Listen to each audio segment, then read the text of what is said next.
மிக்க மேலானவன், மிக பெரும் அருளாளன், ஆழ்ந்த அன்புடையோன், வல்ல அல்லாஹுவை போற்றி புகழ்ந்தவனாக, அவனையே நினைந்தவனாக என்னுடைய வார்த்தைகளை தொடங்குகிறேன். இங்கிலாந்து நாட்டில் சமூக பணிகள் ஆற்றி வரக்கூடிய அல் ஹிதாயா கிராய்டான் அமைப்பின் சார்பாக அருமை சகோதரர் ஜாகிர் ஹுசேன் அவர்கள் தொடர்பு கொண்டு சில நிமிடங்கள் உரையாற்ற வேண்டும் என்று கேட்டுக்கொண்டார். நாம் உலகளாவிய சமூகம் என்கிற தலைப்பு எனக்கு தரப்பட்டிருக்கிறது. நாம் என்று சொன்னால் ஒரு குறுகிய வட்டத்திற்குள்ளாக ஒரு சமுதாயம், ஒரு சமூகம் என்று பாராமல் மானுட சமூகத்தை எண்ணி பார்க்க வேண்டும். இதைத்தான் இஸ்லாம் நமக்கு கற்றுத்தருகிறது. நாம் என்று சொன்னால் உலகளாவிய அளவில் பறந்து விரிந்து வாழ்ந்து கொண்டிருக்கக்கூடிய மானுட சமுதாயம்தான் நாம். எல்லாமல்ல இறைவன் அவனுடைய அருள்மறையில் மிக தெளிவாக சொல்லி காட்டுகிறான். யா ஐயுஹன்னாஸ் இத்தகு ரப்பக்குமுல்லதி ஹலக்கக்கும் மின் நஃப்ஸின் வாஹிதத்தின். ஓ மனிதர்களே, இறைவனுக்கு அஞ்சிக் கொள்ளுங்கள். அவனே ஒரு ஆத்மாவிலிருந்து உங்களை படைத்திருக்கிறான் என்று அருள்மறை நமக்கு சொல்லி காட்டுகிறது. அருள்மறை வேதமே நம்மை சொல்லுகிற போது உலகளாவிய அளவிலே பறந்து விரிந்து வாழ்ந்து கொண்டிருக்கக்கூடிய மானுட சமுதாயம்தான் நாம் என்று நாம் கொள்ள வேண்டும். நம்பிக்கையின் அடிப்படையிலே, வணக்க வழிபாட்டு முறைகளிலே வேறுபட்ட பரிணாம கோலங்கள் பலரிடத்தில் காணப்பட்டாலும், ஒரு தாய் தந்தையருக்கு பிறந்து மனிதகுலம் விரிவாக்கம் செய்யப்பட்டிருப்பதுதான் இந்த வாழ்க்கையிலே நாம் பார்த்திருக்கக்கூடிய மிகப்பெரிய விந்தை.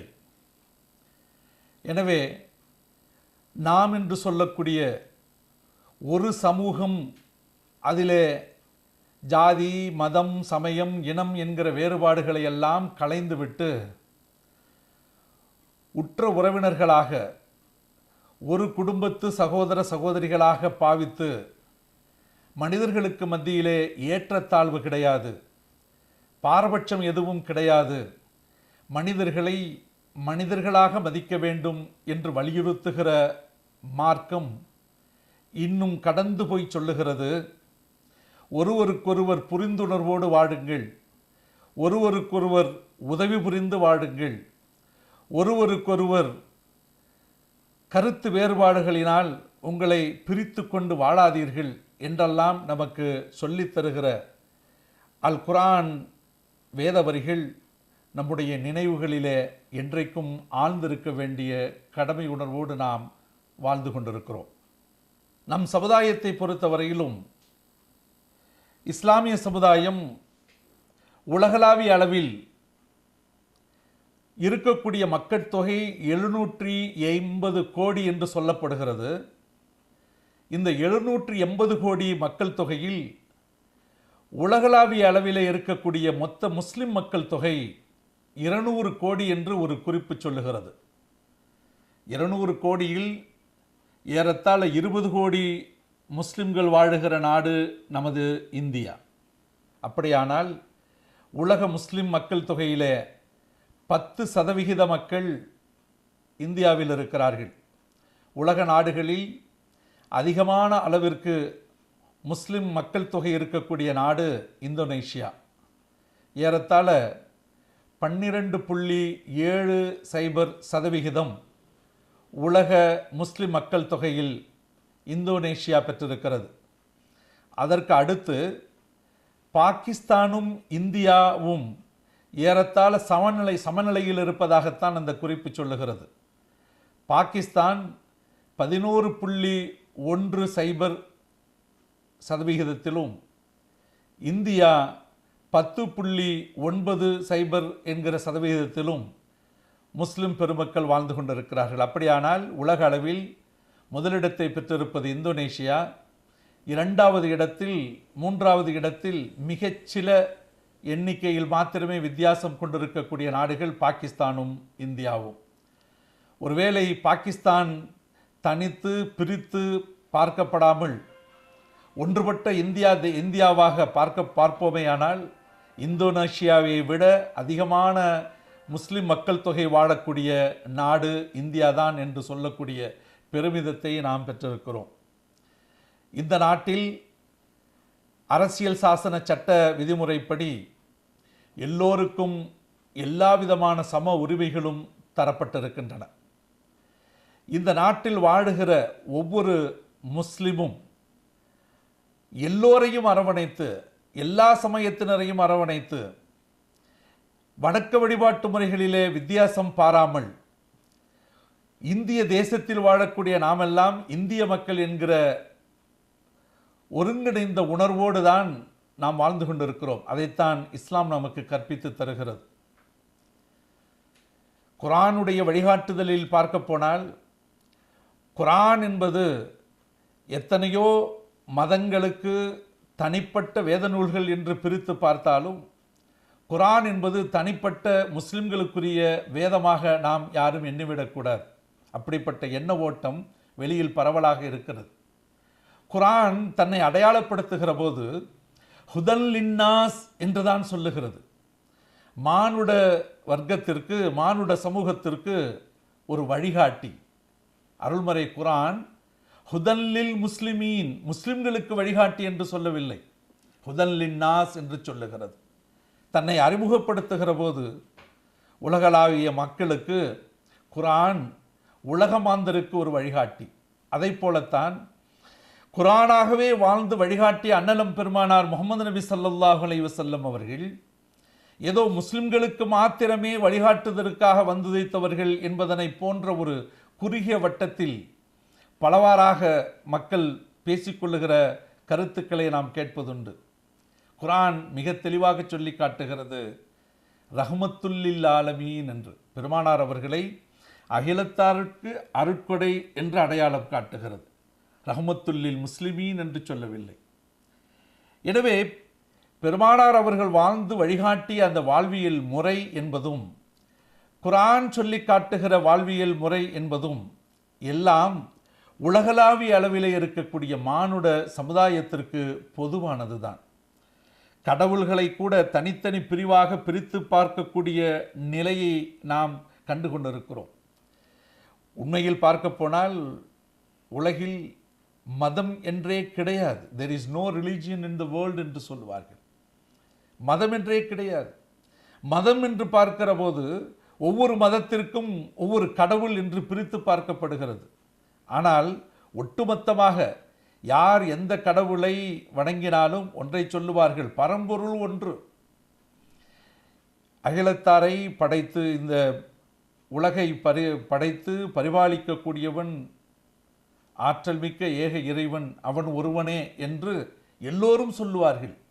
சொல்லுவது ஒரு புறம் இருந்தாலும் வணக்க வழிபாட்டு முறைகளிலே வெவ்வேறு கடவுள்களை நம்பி அந்த கடவுள்களுக்கும் பல்வேறு வடிவங்களை கொடுத்து அந்த வடிவங்களும் பல்வேறு வண்ண வடிவங்களாகவே எண்ணப்படக்கூடிய அளவிற்குத்தான் கடவுள் நம்பிக்கை பரவலான பரிணாமம் கொண்டிருக்கக்கூடிய நிலையை நாம் பார்க்கிறோம். ஆனால் குர்ஆன் சொல்லுகிறது, முஸ்லிம்களுக்கென்று தனி கடவுள் கிடையாது. ஒட்டுமொத்தமாக உலகளாவிய சமூகமாக இருக்கக்கூடிய நமக்கு ஒரே இறைவன் தான், அவன்தான் ரப்புல் ஆலமீன். அகிலத்தாருக்கு ஏக இறைவனாக இருக்கக்கூடியவன் அந்த ரப். அந்த இறைவனைத்தான் தனிப்பட்ட முஸ்லிம்களுக்கென்றோ ஒரு குறுகிய வட்டத்திற்குள்ளாக அடைத்தோ இறைவனையோ அல்லது இறைவன் தந்த அருள்மறையையோ அந்த அருள்மறையின் வழிகாட்டுதலிலே வாழ்ந்து வழிகாட்டிய ஒரு சிறந்த முன்மாதிரியாக நமக்கு வந்து உதித்த அன்னலம் பெருமானார் முஹம்மது நபி ஸல்லல்லாஹு அலைஹி வஸல்லம் அவர்களுடைய வாழ்வியல் முறையோ தனிப்பட்ட ஒரு குறிப்பிட்ட சமூகத்திற்கு மாத்திரம் என்கின்ற குறுகிய வட்ட வரையறைக்குள் நாம் அடைத்து விட முடியாது. எனவேதான் நாம் உலகளாவிய அளவிலே பறந்து விரிந்திருக்கக்கூடிய ஒரு சமூகம். பாரதி சொல்லுவான், பரம்பொருள் ஒன்றே யாம் அதன் மக்கள். பரம்பொருள் என்கிற தெய்வம், இறைவன் என்பவன் ஒருவன் தான். நாம் எல்லோரும் அவன் படைத்த மனிதர்கள், மனித குலம். மக்கள். எனவே பரம்பொருள் ஒன்றே, யாம் அதன் மக்கள் என்று சொல்லுகிற அந்த உணர்வை பாரதியினுடைய பாடல்களிலிருந்து கூட நாம் பெற முடியும். பல்வேறு சமயத்தினர் ஒருங்கிணைந்து வாழக்கூடிய இந்திய திருநாட்டில் எல்லோரும் ஒன்றாகத்தான் ஒருங்கிணைந்து வாழுகிறார்கள், இதிலே எந்த மத பேதத்திற்கும் இடமில்லை என்று நினைத்து கொண்டிருக்கக்கூடிய பல்வேறு வெளிநாட்டு தலைவர்கள் அண்மை காலத்தில் இந்தியாவில் ஏற்பட்டிருக்கக்கூடிய மத காழ்ப்புணர்ச்சியினுடைய வெளிச்சத்தை பார்த்து அதிர்ந்து போயிருக்கிறார்கள். அண்மையிலே குவைத் நாட்டினுடைய இராணுவ தளபதி அப்துல் ரஹ்மான் அன் நசார் ஒரு அறிக்கை வெளியிட்டிருக்கிறார். அந்த அறிக்கையிலே மிக தெளிவாக ஒன்றை சொல்லுகிறார். இந்தியாவில் எல்லோரும் ஒன்றிணைந்து வாழுகிறார்கள், ஆட்சி தலைமையும் இந்திய நாட்டின் மக்களை ஒருங்கிணைந்துதான் தன்னுடைய மக்கள் என்று எண்ணி ஆளுகிறது என்று எண்ணிக்கொண்டிருந்தோம்.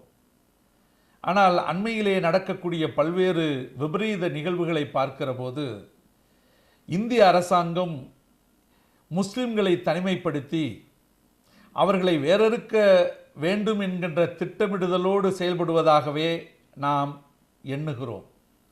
அதிலிருந்து விடுபட வேண்டிய கடமை இந்திய அரசாங்கத்திற்கு இருக்கிறது. இந்தியாவினுடைய பொருளாதார வளர்ச்சியில் வெளிநாட்டு செலாவணி தொகை என்று வளைகுடா நாடுகளிலிருந்து செல்லக்கூடிய தொகை ஒரு வருடத்திற்கு $55 பில்லியன். சர்வதேச அளவிலே அனைத்து இஸ்லாமிய நாடுகளிலிருந்தும் இந்தியாவுக்கு கிடைப்பது $120 பில்லியன். பொருளாதார வளர்ச்சியினுடைய உயர்நிலைக்கு அடிப்படை காரணமாகவும் அடித்தளமாகவும் இருக்கக்கூடிய வளைகுடா நாடுகள் என்பது முஸ்லிம்கள் ஆட்சி செய்யக்கூடிய நாடுகள்.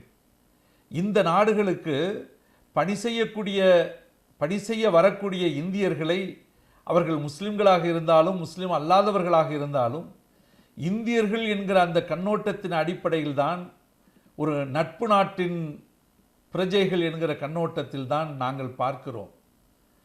இங்கே பணி செய்ய வரக்கூடியவர்களுக்கு மதத்வேஷ உணர்வோடு நாங்கள் நடந்து கொண்டாலும் யாரும் எதுவும் சொல்லுவதற்கில்லை. ஆனால் அப்படி இஸ்லாம் கற்றுத்தரவில்லை.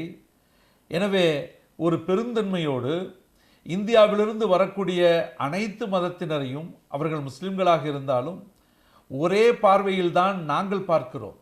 ஆனால் இந்தியாவில் முஸ்லிம்களை வேறுபடுத்தி பார்க்கக்கூடிய இந்த பார்வை சரிதானா என்கிற கேள்வியை நாங்கள் முன்வைக்கிறோம் என்று சொல்லிவிட்டு, உலகில் 53 முஸ்லிம்கள் பெருவாரியாக வாழக்கூடிய நாடுகளிலே இந்தியர்கள் வந்து பணிபுரிகிறார்கள். அந்த இந்தியர்களில் பெரும்பான்மையான எண்ணிக்கை உடையவர்கள் முஸ்லிம் அல்லாதவர்கள்தான். இருந்தாலும் நாங்கள் முஸ்லிம்கள் முஸ்லிம் அல்லாதவர்கள் என்று பிரித்து பார்ப்பதில்லை என்று சொல்லுகிறார்கள் என்று அவர் குறிப்பிட்டு காட்டுகிறார். இந்த நிலை மாற்றப்பட வேண்டும்.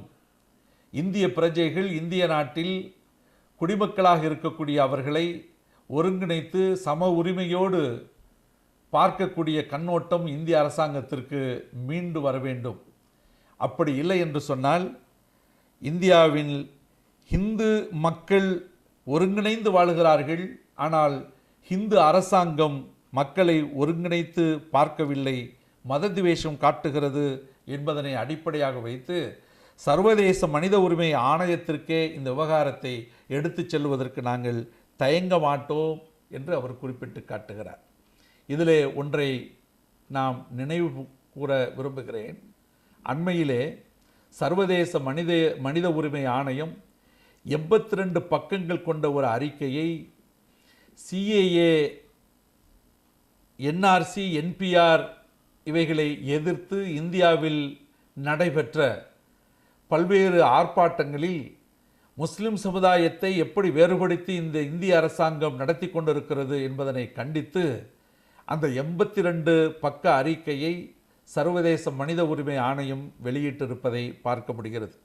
அது மாத்திரமல்ல, உலக நாடுகளிலே இஸ்லாமிய நாடுகளெல்லாம் ஒன்று சேர்ந்து, ஏறத்தாழ 57 நாடுகள் ஒன்று சேர்ந்து ஆர்கனைசேஷன் ஆஃப் இஸ்லாமிக் கோஆபரேஷன் என்கிற பெயரில் அந்த ஒருங்கிணைப்பு கூட்டமைப்பு ஒன்று மிக தாராளமான பல்வேறு சேவைகளை உலக நாடுகளுக்கு மத்தியிலே ஆற்றி வருகிறது. அதனுடைய செக்ரட்டரி ஜெனரலாக இருக்கக்கூடிய டாக்டர் யூசுப் அல் உதைமீன் சொல்லுகிறார், இந்தியாவில் இருக்கக்கூடிய அரசியல் நிலை, சமூக நிலை இவைகளெல்லாம் மிகுந்த வருத்தத்திற்குரியதாக ஆக்கப்படுகிறது. அதற்கு மிக முக்கிய காரணம், இந்தியாவில் முஸ்லிம் சமுதாயத்தினர் பிரித்து பார்க்கப்படுகிறார்கள், நாளாந்தர குடிமக்களாக ஆக்கப்படுகிற நிலையிலே இந்திய அரசாங்கமே தன்னை முன்னிலைப்படுத்தி கொண்டு பாரபட்ச கண்ணோடு அவர்களை ஆட்சி செய்து வருவதை எங்களால் பார்க்க முடிகிறது. அங்கே நடந்து கொண்டிருக்கக்கூடிய நிகழ்வுகளையெல்லாம் பார்க்கிற போது அதற்கு பெயர் இஸ்லாமோபோபியா என்கிற பெயரில் இஸ்லாமிய நெறிகளை பின்பற்றி வாழக்கூடியவர்களையெல்லாம் தனிமைப்படுத்தக்கூடிய வகையிலும் வேற்றுமைப்படுத்தி பார்க்கக்கூடிய வகையிலும் இந்தியா நடந்து கொள்வது மிகப்பெரிய கண்டனத்திற்குரியது. அந்த நிலையிலிருந்து இந்திய அரசாங்கம் தன்னை மாற்றிக்கொண்டால் உலக அரங்கில் இந்தியாவுக்கு இருக்கக்கூடிய வரலாற்று பெருமை, பாரம்பரிய பெருமிதம் என்றைக்கும் நிலைத்து நிற்கும். அப்படி நிலைத்திருப்பதற்கு நாங்களும் ஒரு உந்து சக்தியாக இருந்து செயல்படுவோம். இந்த நிலையை முழுமையாக பயன்படுத்தி கொள்ள வேண்டியது இந்திய அரசாங்கத்திற்கு உரிய கடமை என்பதனையும் அந்த OIC என்று சொல்லக்கூடிய ஆர்கனைசேஷன் ஆஃப் இஸ்லாமிக் கோஆப்ரேஷன் 57 நாடுகளை கொண்டிருக்கக்கூடிய கூட்டமைப்பின் செக்ரட்டரி ஜெனரல் டாக்டர் யூசுப் அல் உதைமீன் சொல்லி காட்டுகிறார். மனிதர்களை மனிதர்களாக மதித்து எந்த ஏற்றத்தாழ்விற்கும் எந்த பாரபட்சத்திற்கும் இடமில்லாமல் எல்லோரும் ஒரு சமூகம் என்கின்ற நினைவோடு வாழ வேண்டிய கடமையை இஸ்லாம் நமக்கு வலியுறுத்தி காட்டுகிறது. அதனால்தான் இஸ்லாத்தை பற்றி படித்தவர்கள், அதனை அறிந்தவர்கள் இன்றைக்கு மற்ற சமய சார்புடையவர்களாக இருந்தாலும் இஸ்லாத்தை ஒரு உன்னதமான மார்க்க வழிமுறை, ஒரு உன்னதமான வழிகாட்டுதல் என்பதனை உணர்ந்து அகில உலக மக்கள் எல்லா நாடுகளிலும் பார்க்க முடிகிறது இஸ்லாத்தை நோக்கி மக்கள் விரைந்து வந்து கொண்டிருக்கக்கூடிய காட்சியை. DC வாஷிங்டனில் பியூ ரிசர்ச் சென்டர் என்கிற ஒரு ஆய்வகம் இருக்கிறது. PEW, பியூ ரிசர்ச் சென்டர். இந்த ஆய்வக மையத்திலிருந்து ஒரு அறிக்கை வெளியிடப்பட்டது. அந்த அறிக்கை சொல்லுகிறது, இன்றைக்கு 2020 தாண்டி 2050க்குள்ளாக the fast growing religion is Islam, மிக வேகமாக வளர்ந்து வரக்கூடிய மார்க்கம் இஸ்லாம் என்கிற காரணத்தினால் 2050இல் உலகில் இருக்கக்கூடிய மக்கள் தொகையில் அதிகமான எண்ணிக்கை கொண்டவர்களாக முஸ்லிம்கள் தான் இருப்பார்கள் என்று அந்த ஆய்வக அறிக்கை நமக்கு சொல்லி காட்டுகிறது. அதற்கு காரணம், பல்வேறு சமயத்தவர்களாக இருந்தாலும் இஸ்லாத்தை உணர்ந்து புரிந்து அதனுடைய அறநெறி பண்பாட்டு வழிமுறைகளை நம்பி இப்படித்தான் வாழ வேண்டும், இதுதான் வாழ்வியல் முறை என்று சொல்லித் தருகிற இந்த மார்க்கத்தை விட உயர்ந்தது என்னவாக இருக்க முடியும் என்கின்ற எண்ணத்தினூடே இன்றைக்கு பல்வேறு நாடுகளிலே பல்வேறு சமயத்தவர்கள் இஸ்லாத்தை நோக்கி வந்த வண்ணமாக இருக்கிறார்கள். இஸ்லாம் என்பது எத்தனையோ மதங்களை போன்ற ஒரு மதம் என்று நாம் சொல்லிவிட முடியாது. இஸ்லாம் ஒரு வாழ்வியல் தத்துவத்தை, ஒரு வாழ்வியல் வழிமுறையை காட்டித்தரக்கூடிய மார்க்கம். இதுதான் உலகத்தில் இறைவனால் வழிவகை செய்யப்பட்ட, உண்மையாகவே வடிவமைக்கப்பட்ட ஒரு வழிமுறை சான்று. இதனை நாம் மதமாக பார்க்க முடியாது.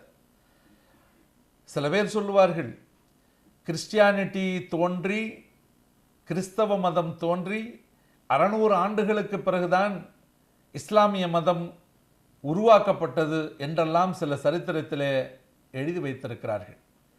இஸ்லாம் என்பது ஒரு மதமாக உருவாக்கப்பட்டதல்ல. இஸ்லாத்தை உருவாக்கியவரும் முகமது நபியும் அல்ல. பல இடங்களிலே, பல சூழ்நிலைகளிலே, பல தளங்களிலே நாம் பேசிக்கொண்டிருக்கிற போது வருகிற கலந்துரையாடலிலே நாம் புரிந்து கொள்வது, மற்றவர்களுடைய எண்ண ஓட்டங்களிலே இருப்பது எப்படி என்றால், எப்படி சீக்கிய சமுதாயத்தினரை குருநானக் சீக்கிய மதத்தை தோற்றுவித்தாரோ, எப்படி புத்த மதத்தை புத்தர் தோற்றுவித்தாரோ, எப்படி கிறிஸ்தவ மதத்தை ஜீசஸ் கிறிஸ்ட் என்று சொல்லுகிற இயேசு கிறிஸ்து தோற்றுவித்தாரோ, அதை போல இஸ்லாத்தை முகமது நபி தான் தோற்றுவித்தார் என்றெல்லாம் எண்ணக்கூடிய கருத்தோட்டங்கள் உலகளாவிய அளவிலே இருக்கிறது. ஆனால் இவைகளை புறந்தள்ளிவிட்டு இஸ்லாத்தை ஒன்றிணைத்து இஸ்லாத்தை சரியான கோணத்திலே ஆய்ந்து அறிய வேண்டும் என்று முற்படுபவர்களுக்கு கிடைக்கக்கூடிய விடை தீர்வு எப்படி இருக்கும் என்று சொன்னால், இஸ்லாம் என்கிற அந்த வழிமுறைதான் இறைவனால் நமக்கு காட்டப்பட்ட ஒரு மானுட நெறி. அதற்கு பிறகு நம்பிக்கையின் பல்வேறு கூறுகளாக மாற்றி அமைக்கப்பட்ட எண்ண ஓட்டங்கள் தான் சமயங்களாக மதங்களாக பரிணாமம் பெற்றிருக்கிறது.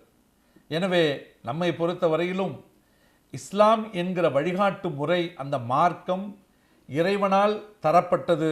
அது உலகம் தோன்றிய காலத்திலிருந்தே இந்த உலகில் நமக்கு நிலைநிறுத்தப்பட்ட வழிமுறை.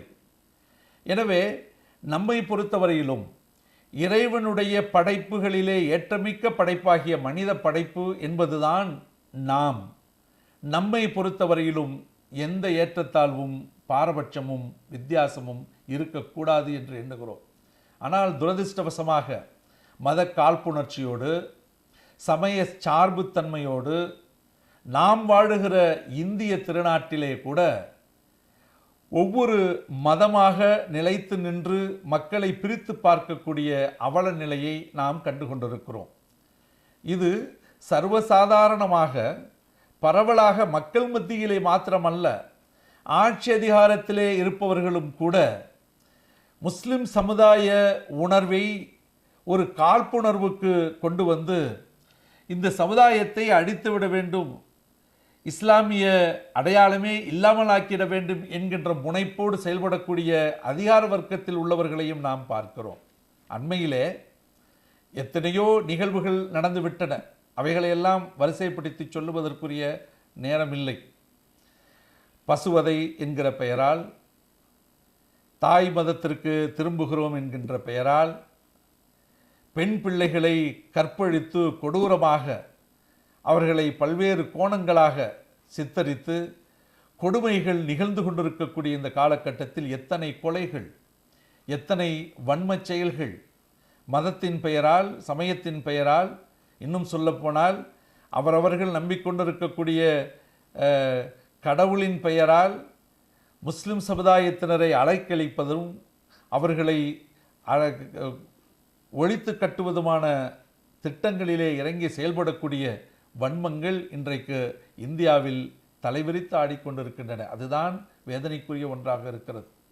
அண்மையிலே கொரோனா வைரஸ் தொற்று நோய் பரவி கொண்டிருக்கக்கூடிய இந்த கால சூழ்நிலையில் டெல்லியிலே தப்லீக் மாநாடு நடத்தப்பட்டதிலே கலந்து கொண்டவர்கள்தான் இந்த வைரஸ் நோயை இந்தியா முழுவதும் பரப்பினார்கள் என்கிற அவதூறு செய்தியை நாடு முழுவதும் உருவாக்கி இந்த சமுதாயத்தை கேவலப்படுத்துவதற்கு இந்த சூழ்நிலையை கூட ஒரு காழ்ப்புணர்வின் பங்களிப்பாக ஆக்கிக்கொண்டு அதிகாரத்தில் உள்ளவர்கள் கூட இந்த முனைப்பில் தங்களை ஈடுபடுத்திக் கொள்கிறார்கள் என்று சொன்னால் இதுதான் நமக்கு வேதனையாக இருக்கிறது. இப்படிப்பட்ட பழிகளுக்கு மத்தியிலே இன்றைக்குள்ள நிலை என்ன தெரியுமா?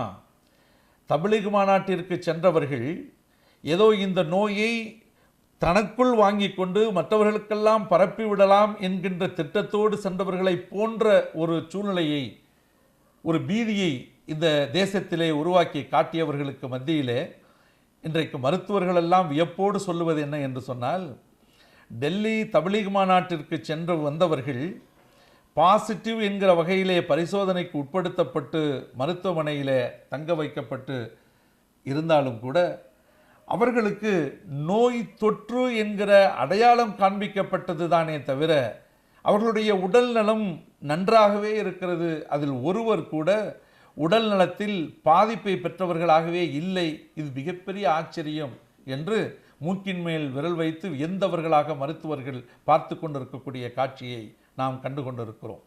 அதனுடைய விளைவாக எத்தனையோ ஆயிரம் பேர் இதனால் சென்று வந்தவர்கள்தான் இதனை பரப்பினார்கள் என்று எல்லா மாநிலங்களிலும் ஏதோ கைதிகளைப் போல அழைத்து கொண்டு போய் மருத்துவமனையிலே வைத்து அவர்களை இப்பொழுது ஒன்றுமில்லை என்று விடுவித்து விட்ட பிறகு இந்த மருத்துவர்களுடைய ஆய்வு இப்பொழுது சொல்லுகிறது, பாசிட்டிவ் என்கிற அடையாளம் காட்டப்பட்டாலும் இவர்களுடைய உடல்நிலையில் எந்த பாதிப்பும் இல்லை என்று சொன்னால் அவர்கள் உடலில் எதிர்ப்பு சக்தி பரவலாக எல்லோரிடத்திலுமே இருக்கிறது, இது விந்தையாக இருக்கிறது என்று அவர்களுடைய ஆய்வின் முடிவாக ஒன்றை சொல்லுகிறார்கள்.